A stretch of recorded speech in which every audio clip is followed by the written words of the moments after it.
আজকে আমরা জানব ম্যাটেরিয়াল রিকোয়ারমেন্টস প্ল্যানিং বা সংক্ষেপে এমআরপি নিয়ে। ভাবুন তো, এটা কত বড় একটা চ্যালেঞ্জ। এত যন্ত্রাংশ আর সময়ের হিসাব কিভাবে মেলানো হয়? এই সিস্টেমটাই কিন্তু আধুনিক ফ্যাক্টরির হাজারো কাজের মধ্যে একটা শৃঙ্খলা নিয়ে আসে। চলুন ব্যাপারটা বুঝি। সহজ কথায়, এমআরপি হল একটা ইনফরমেশন সিস্টেম যা জটিল উৎপাদন প্রক্রিয়াকে সহজ করে তোলে। এটাই হলো এমআরপি এর মূল কথা। সবকিছুই আসলে নিখুঁত টাইমিং আর পরিকল্পনার খেলা। এই লক্ষ্যটা পূরণ করার জন্য সিস্টেমটাকে ৩টা জরুরি প্রশ্নের উত্তর দিতে হয়। ব্যাপারটা অনেকটা রান্নার রেসিপির মতো। এর জন্য লাগে ৩টা প্রধান ইনপুট বা তথ্য।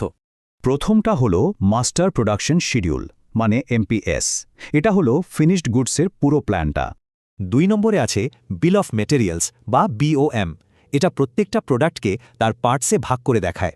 আর শেষে হলো ইনভেন্টরি রেকর্ডস, মানে স্টকে কি আছে আর নতুন জিনিস আসতে কত সময় লাগবে। এখন আসল মজাটা, সিস্টেম এই ৩টা ইনপুট মিলিয়ে একটা ডিটেলড অ্যাকশন প্ল্যান তৈরি করে। এটা অনেকটা চেইন রিয়াকশনের মতো। একটা ফাইনাল প্রোডাক্টের চাহিদা তার সব পার্টসের চাহিদা তৈরি করে। চলুন একটা উদাহরণ দিয়ে দেখি। ধরা যাক ৪ নম্বর সপ্তাহে এ আইটেমের ৮০টা ইউনিট লাগবে।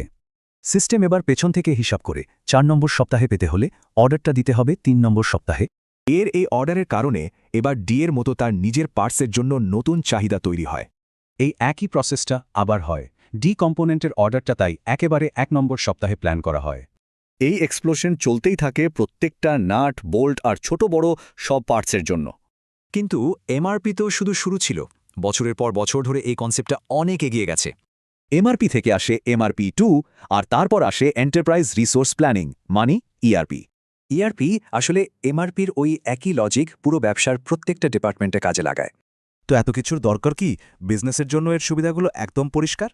আর এই সরাসরি উন্নতিগুলো থেকেই আসে বড় সাফল্য, যা লম্বা সময় ধরে টিকে থাকে। ভাবুন, যেটা শুধু পার্টস ম্যানেজ করার জন্য শুরু হয়েছিল, সেটাই আজ পুরো কোম্পানির ব্রেন। এই বদলটা কিন্তু এখানেই শেষ না। এখন প্রশ্ন হলো, এআই আর অটোমেশন এই সিস্টেমগুলোকে কতটা স্মার্ট বানাবে।